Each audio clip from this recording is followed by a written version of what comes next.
So I have been, devotees and friends, I have been ordered by the authorities to say something about Sri Jagannath Baladev and Subhadra Devi. Sri Jagannath Baladev Subhadra Devi ki jai. Srila Prabhupada ki jai. So I'll do that for a little while. How's that? In English. If it was in Hindi, it would be quite short. If it was in German, it'd be much shorter. In Russian, I could do it, but it's not suitable. All right, so please repeat after me. Om Namo Bhagavate Vasudevaya.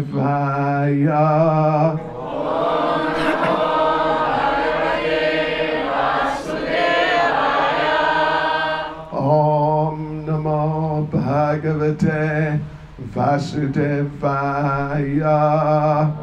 Om Namo Bhagavate Vasudevaya. Om Namo Bhagavate Vasudevaya.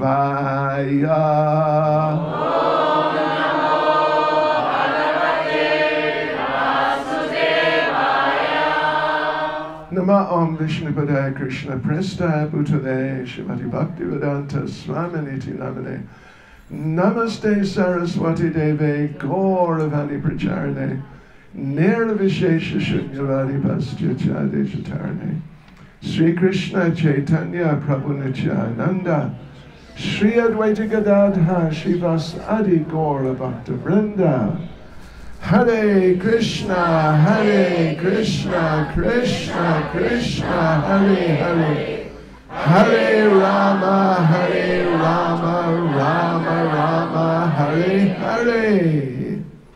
Vanchakapatrubhyascha kripa sindhubhya evacha Paditanam pavanebhyo Vaishnavebhyo namo namaha. Vaishnavebhyo namo namaha. We offer our respects to all the devotees and particularly the Maharajas. And Mataji, Govinda Devi Dasi, am I right? Well, how nice to sort of meet you. Yeah. We never met. Anyway, Hare Krishna. I thought of meeting you from time to time, actually, when matters...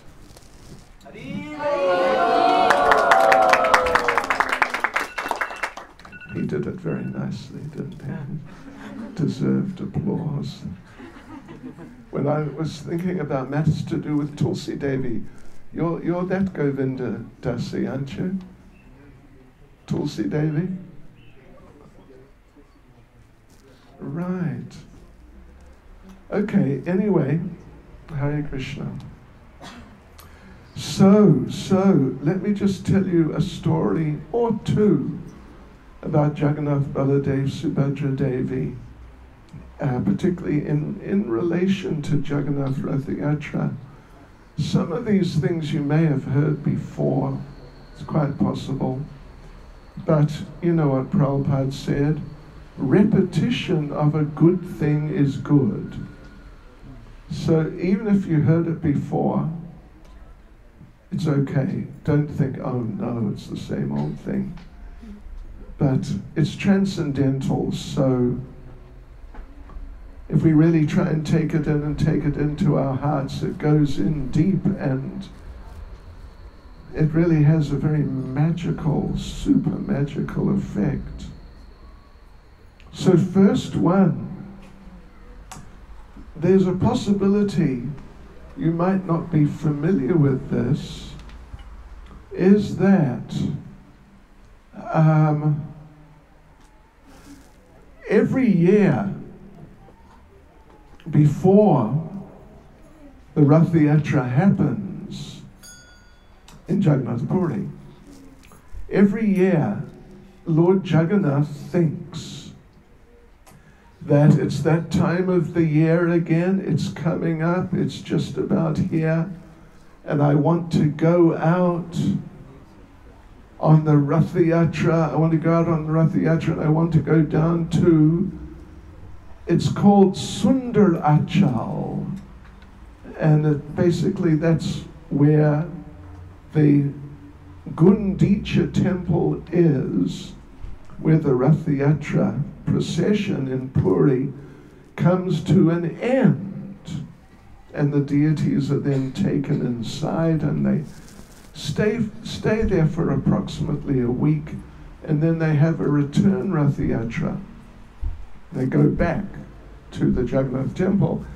So every year, Jagannath thinks that I really want to go out again on the Rath Yatra, but particularly to go there to Gundicha, because it is, what would you say, it's sort of not exactly a representation, but it's like a manifestation really of Vrindavan in Jagannath Puri. And Krishna, Jagannath wants to go there because in the Rath Yatra, all the bridge buses, they don't go so much on the Rath Yatra.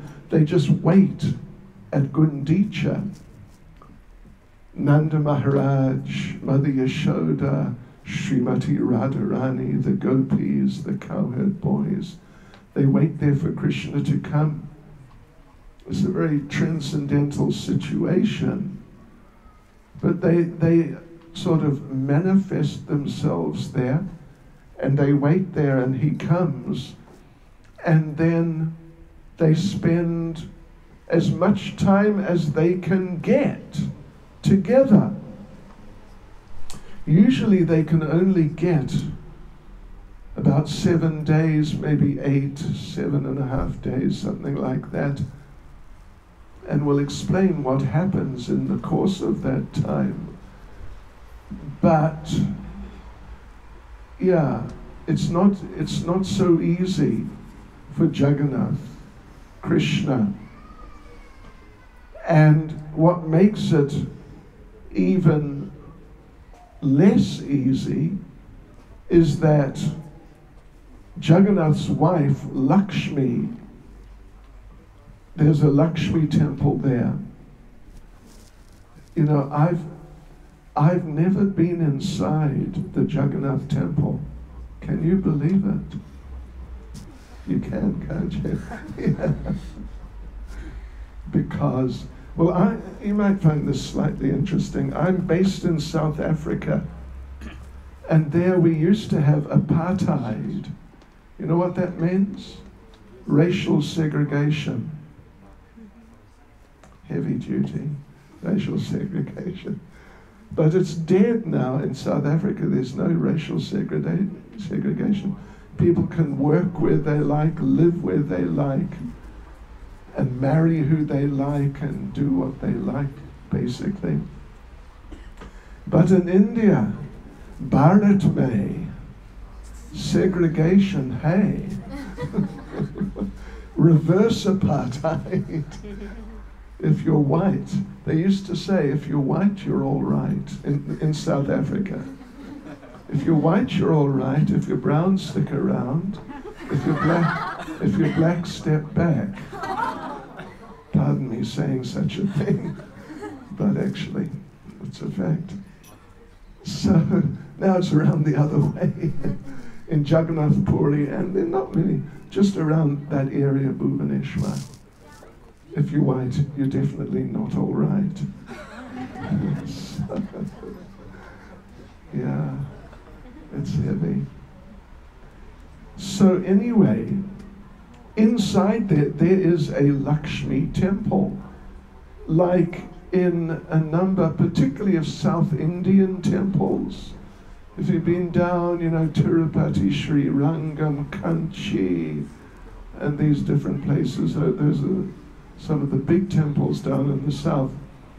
There's the main temple where there's a deity of Vishnu or Narayan on his own, And then there's a temple of Lakshmi, his wife, back, a separate building some little distance away. So same idea in Jagannath Puri. Lakshmi, the wife, is in a separate building somewhere, one side. I don't know exactly because I haven't been in there. Yeah, but I've been told by reliable sources. So Jagannath goes to Lakshmi every year and says, you know, it's that time of the year, the Rath Yatra chariot festival, and I'd really love to go. Would it be all right? Can I go? And of course, for the last however many hundreds of years or more, he's gone. And he says, at this time he says, I'll come back tonight, that night, same night. I'll come back, same night. Let me go in the morning, evening I'll be back. But he has never, ever come back, only by force, more or less, after a week or so. So he asks her, is it all right? Can I go? Because he's a very obedient husband, as so many young ladies would like. But I think they're a little rare. But he's a really obedient, he sort of presents himself like that. I'll come back, don't worry. And she says, no. You know what happened last year. I had to come down and get you myself. Otherwise you would never have come back. So no, you can't go. So then Lord Jagannath sends his brother Balaram on your left there behind Gauratai. Balaram is the older brother. And Balaram goes and speaks with Lakshmi and says, listen, don't worry. I will make sure he comes back. I am his older brother, so he has to do what I say. Right. And she says, well, I don't know, because you're a man. You're another one of them. That species, untrustworthy. So I don't know. And Balaram says, no, don't worry. I'll make sure the same night he will be back. I give you my word. I give you my word, he will be back. But Lakshmi is not convinced.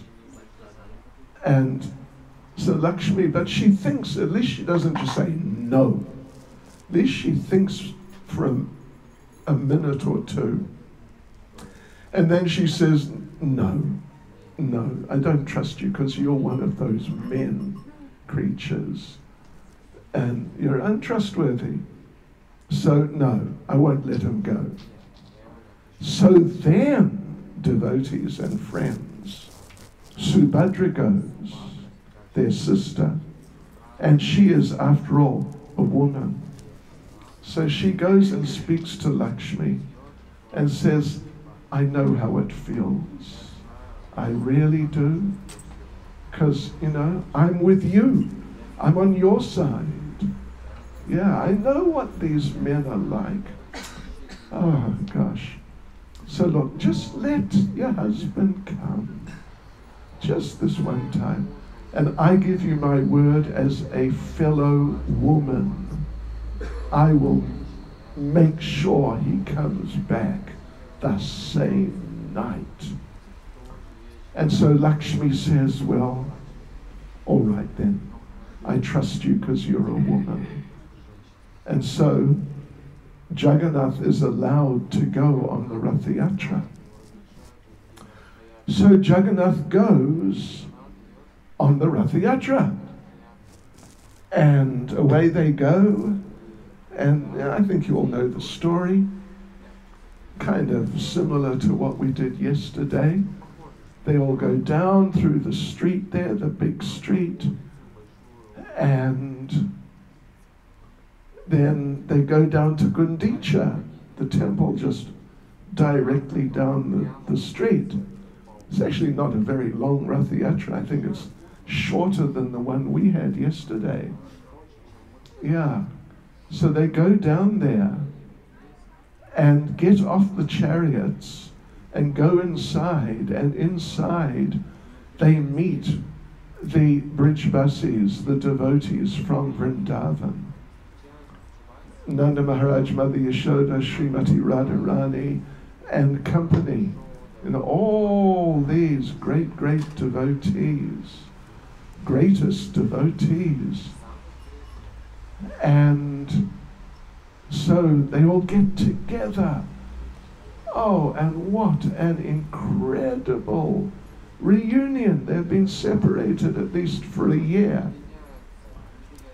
Oh, what a reunion. It's just amazing. It's so wonderful. And guess what happens, devotees? Take a wild guess. Go on.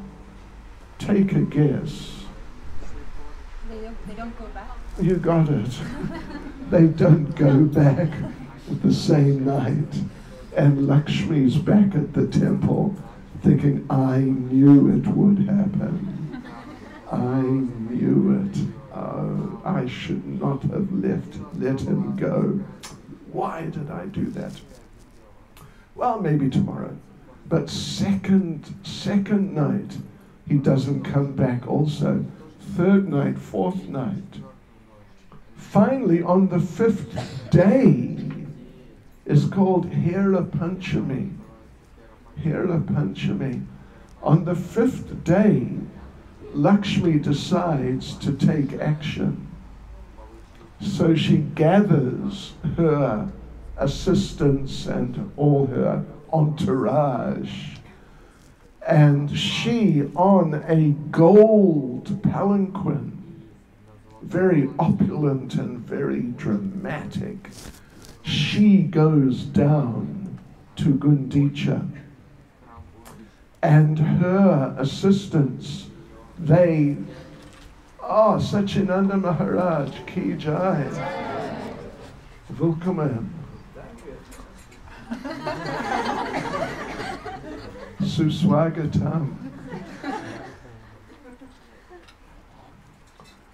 Yeah. So right, they go down.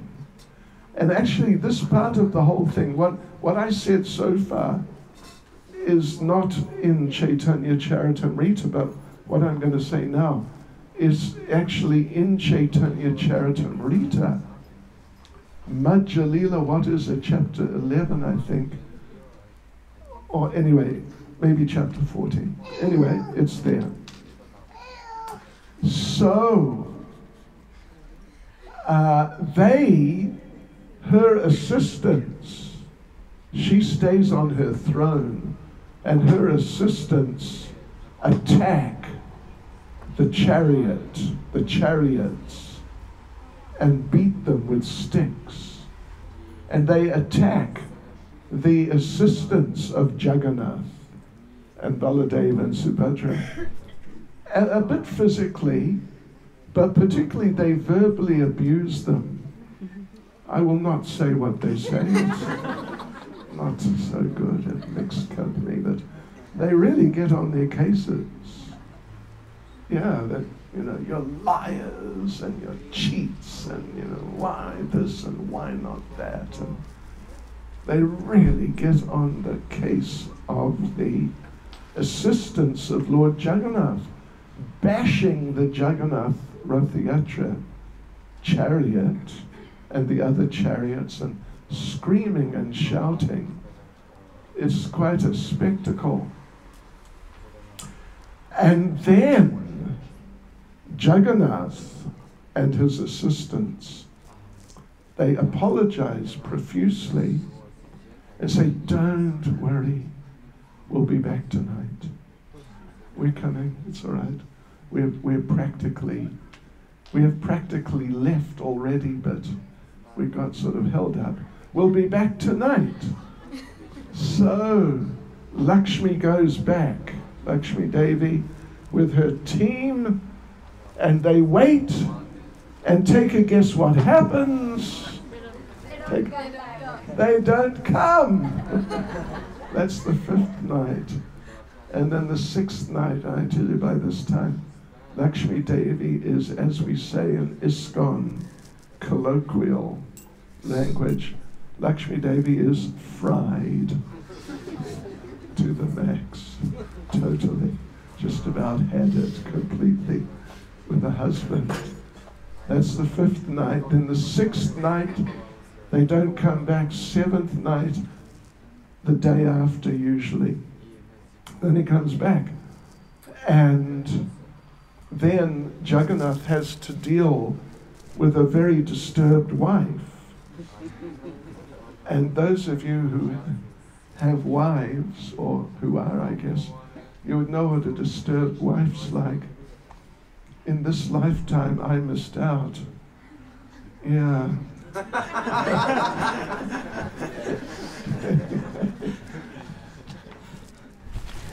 Yeah, Krishna could creep up. Yeah, anyway. So, he has to pacify her, give her gifts, and do things like that, and speak extremely sweet, gentle words, and all that sort of thing. And because, you know, Krishna's Krishna, Jagannatha is Jagannatha. Who can, you know, refuse him if he's making really like a plaintive appeal? Please forgive me. It wasn't my fault.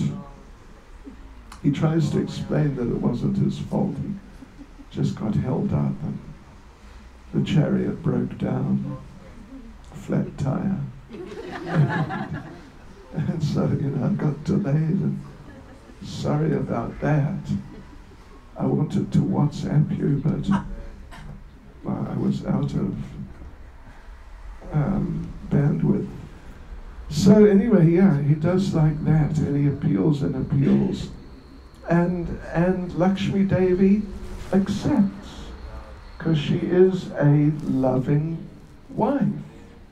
And I mean, really, in a sense that we're not familiar with, of course, just another dimension. So like this, then there they are again, back in the temple.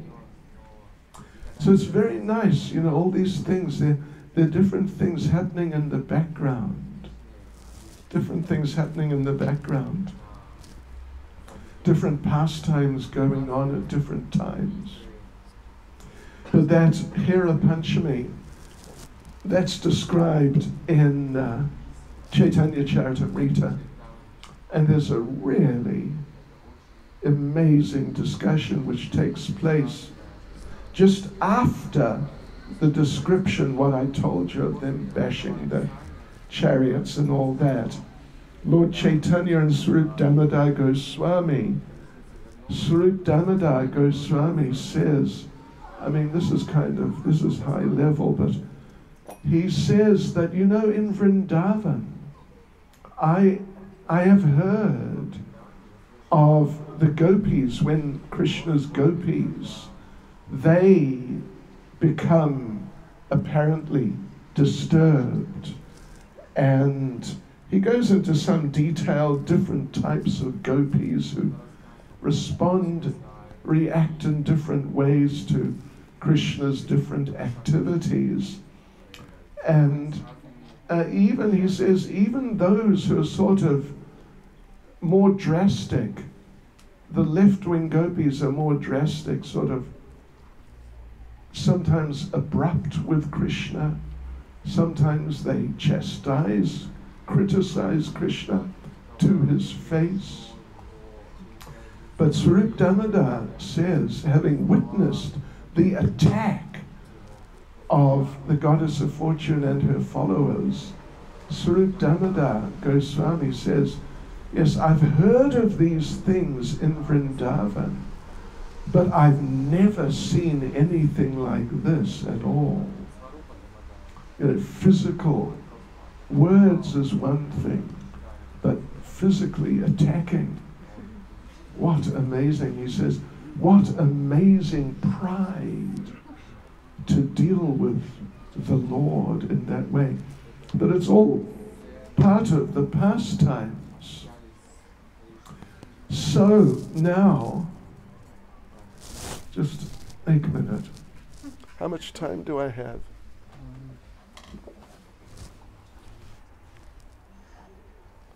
Minus 5 minutes. I mean.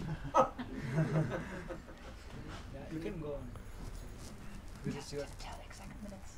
Just 23 minutes until your slot ends. And Oh, I see. Okay. All right. So, yes. So another thing I wanted to talk about, with the permission of particularly my senior God brothers, Sachinandan Maharaj, Chandramani Maharaj, my senior God brothers. Do you mind if I say something a little more in regards to the manifestation of the forms of the deities and of the Ajahn? Just a little. Told us, say, okay.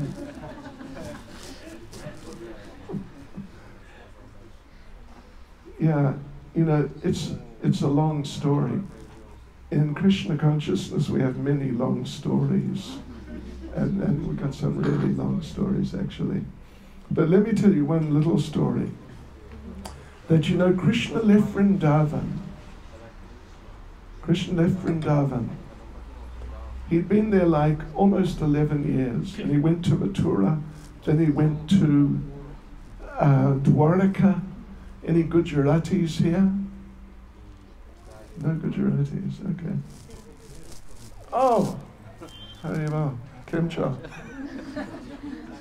Sarache. Okay. Bofanche. So Krishna is an adopted Gujarati. You know that? Yeah. He's an adopted Gujarati. I'm sure he speaks Gujarati too. I'm sure he speaks German too. And Mauritian Creole also.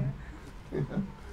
So anyway, Krishna left Vrindavan, and the devotees of Vrindavan and Krishna, they were thrown into a bottomless pool, ocean of separation. Feelings of separation. We've all felt separation. We've lost some family member or friend or something like that has happened. But it's not like that. Not like how they feel.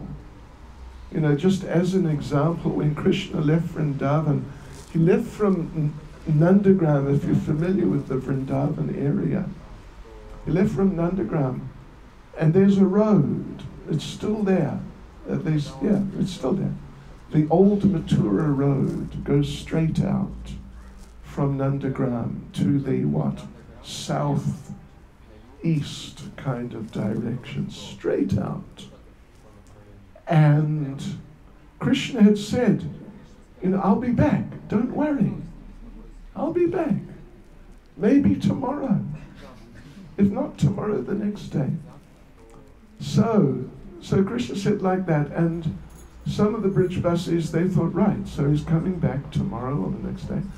So they went down and they waited on that road, on the road, straight road, waiting for Krishna to come back. And they're looking down the road. And this is 24 hours a day, no tea breaks or any type of break.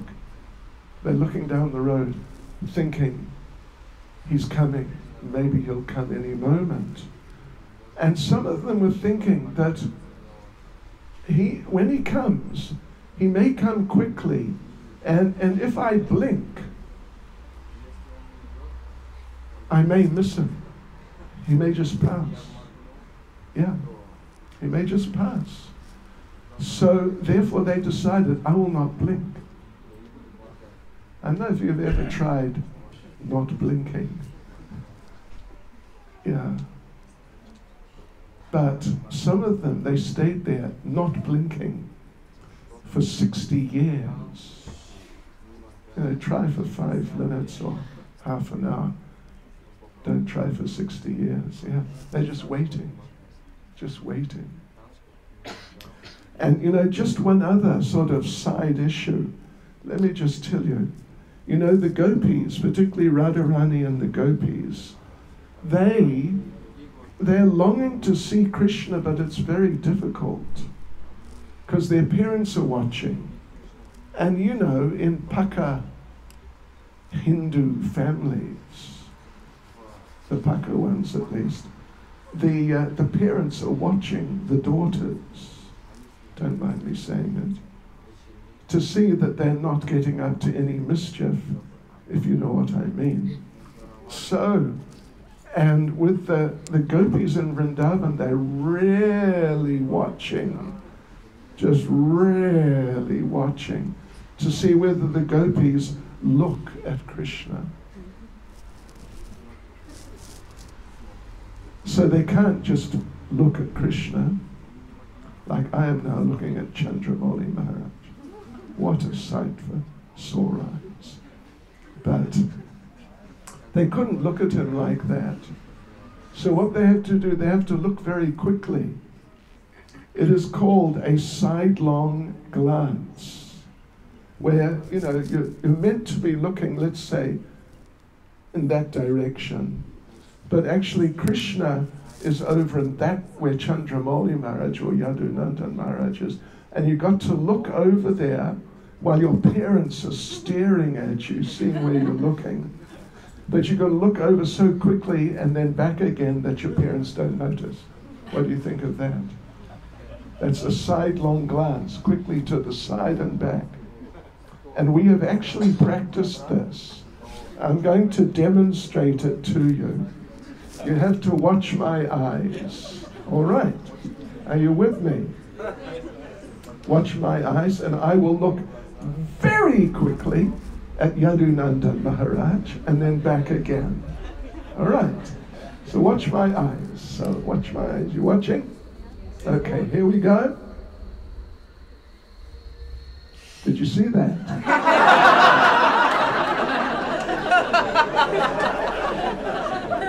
You didn't see it. You've got to be fast. You're not fast enough.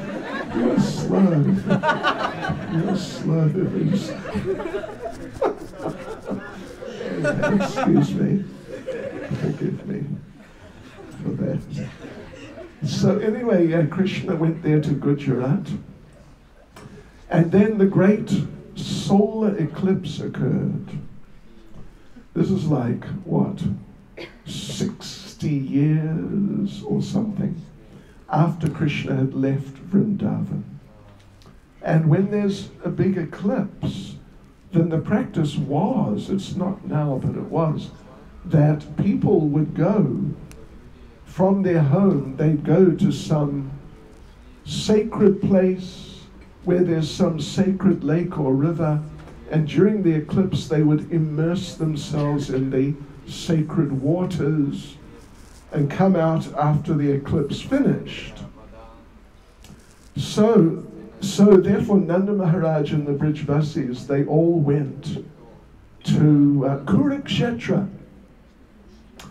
For some reason they went to Kurukshetra. You know, it's about 400 kilometers north of Vrindavan, 250 kilometers north of Delhi. So they all went there, and a few days before, so during the actual eclipse, they could bathe in that Brahma, what they call it, Brahma Sarovar, I think. A big body of water there, said to be the navel lake of Vishnu. And Krishna and the devotees from Dwaraka, they came also to Kurukshetra. So there was a great reunion between Krishna and the devotees of Vrindavan. There was a great reunion. Prabhupada, you know, who's sort of the personification of, you know, like being cool, calm and collected. Prabhupada says it was a very touching scene. That means it was like out of control completely. It was just an amazing situation. The reunion of Krishna with the Brijbasis, particularly with the gopis, Radharani and the gopis. So, without going into too much detail, when the queens, Krishna's queens, saw the emotions and the exchanges between Krishna and the Brijbasis, and particularly the gopis, they couldn't believe it. They'd never seen any displays of emotions like that before at all. So they wanted to understand more clearly, what was it like when Krishna was in Vrindavan?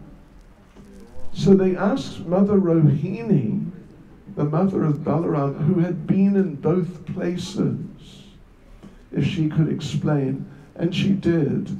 And as she did, Krishna, Balaram and Subhadra, they sort of sneaked up and listened in and heard about their pastimes in Vrindavan, and they say manifested these forms for the first time. But then what happened after that was that the solar eclipse happened, and now, and all the different ceremonies and everything happened. Now it's time to go home. So everyone starts packing up. I mean, they're like thousands and maybe even millions, but loads of people there for the eclipse. So Nanda Maharaj tells the Brijbasis, right, time to go. Let's go. Pack our bags and go. And Radharani and the gopis said, yes, you're right. Let's go. We must go. You're right. But then they said, you know what? Could we just go and say goodbye to Krishna one more time? I mean, just one time. Just say goodbye to Krishna. And we'll come. And we'll go after lunchtime. We'll go after lunch. Is that okay? And Nanda Maharaj said, yeah, all right, no problem.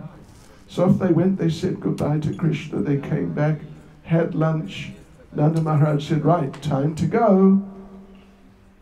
But Radharani and the gopis said, well, you know, could we just go and say goodbye to Krishna one more time?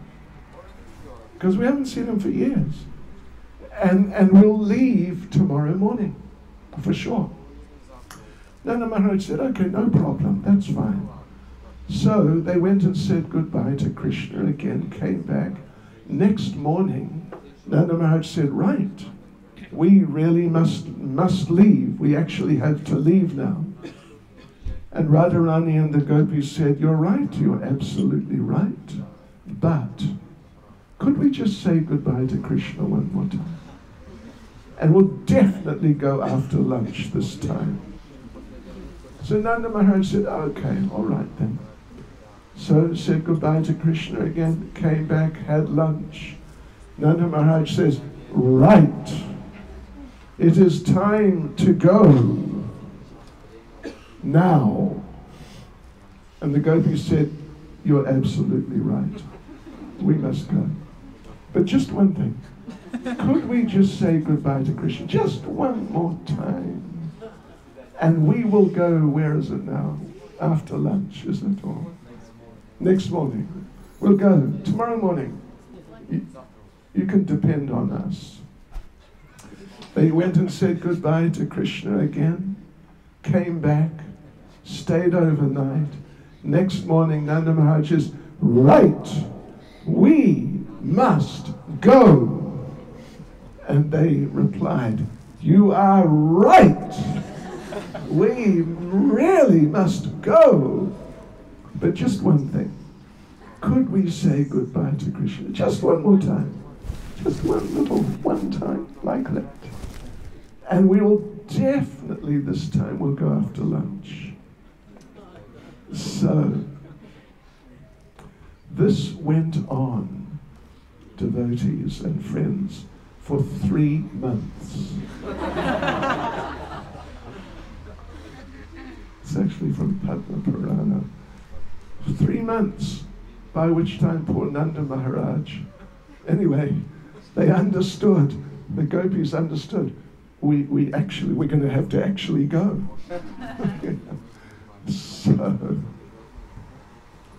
So they went and said goodbye to Krishna one more time.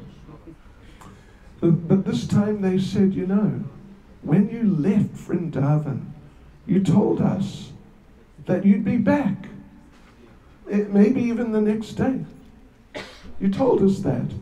But now it's been decades, like 60 years or so, and you haven't been back. So Krishna's saying, don't worry, I'll come, I'm just now coming. I'm based in South Africa, and there's a usage of the word now. If someone says, yes, I will come now, it means later today, 3 or 4 hours, yeah. Then if he says, I will come now, 2 nows, means I'll come maybe in an hour or so. And if he says, I'll come now, seriously, it means I'll come now. Yeah. Just South African culture. So Krishna is saying, yeah, I'm just coming. I'm just now coming. Just now. Now. So they said, listen, sorry, we don't believe you. We are taking you. You are coming with us. Actually now. So they put Krishna on his chariot and Balaram, Subhadra, and tied ropes to the chariots. And 400 kilometers, 24/7, dancing and chanting non-stop, just non-stop. I don't know how many days it took, but a good couple of weeks or more. They just danced and chanted all the way back to Vrindavan. I mean, there are different stories of Krishna's return to Vrindavan. There's different stories from different sources. But this is one, that then Krishna returned after a long time. And on the way, as they're going, they're on their chariots, they're looking at the devotees dancing and chanting and just totally overwhelmed with ecstasy. And Krishna, Balaram and Subhadra transformed into these forms as we see. And this is, like I said, one of those stories, and there's a number of others, of how Jagannatha, Baladev, Subhadra first manifested, how Krishna returned, when Krishna returned to Vrindavan. Chaitanya Charitamrita says he used to come back every day, but they didn't understand that it was him. So there are different versions. So anyway, look at these deities, aren't they so beautiful? Big smiles, big wide open eyes, because they're so happy to see all of you devotees, and just so incredibly ecstatic that they're overwhelmed. Their limbs are just withdrawing into their bodies. Such a state of ecstasy to see their devotees, and for the devotees to see them. You know, for those of you from Hindi-speaking backgrounds, let me just tell you that some time ago, a while ago, I heard about a famous Hindi movie, Dulwale Dulyana Le Jayenge, or DDLJ, as some say. And I read there that the projectionist in the movie theater He saw the movie 9,000 times. Yeah, because it played for, I don't know, what was it? 12,000 days or something. Massive. The longest running movie of all time. Better than Kuch Kuch Hota Hai. Kuch Bhi Nahi. So anyway, yeah, but now to have this sight is amazing, isn't it? What have we done to deserve this? Well, I don't know, maybe nothing. Maybe we just got Prabhupada's mercy. Prabhupada decided, inspired by Lord Chaitanya, Lord Nityananda, and Jagannatha, Baladev and Subhadra. He came, yeah, and he gave us Krishna consciousness. And even if you're from a Hindu background, a Hindi background or something, if Prabhupada hadn't come, it just wouldn't be the same. Yeah, it just wouldn't be the same at all. So anyway, devotees and friends and Maharajas, excuse me for taking up your time. Shri Jagannath Baladev Subhadra Devi Ki Jai. Shri Jagannath Rath Yatra Mahotsava Ki Jai. Srila Prabhupada Ki Jai. Gaur Premanande.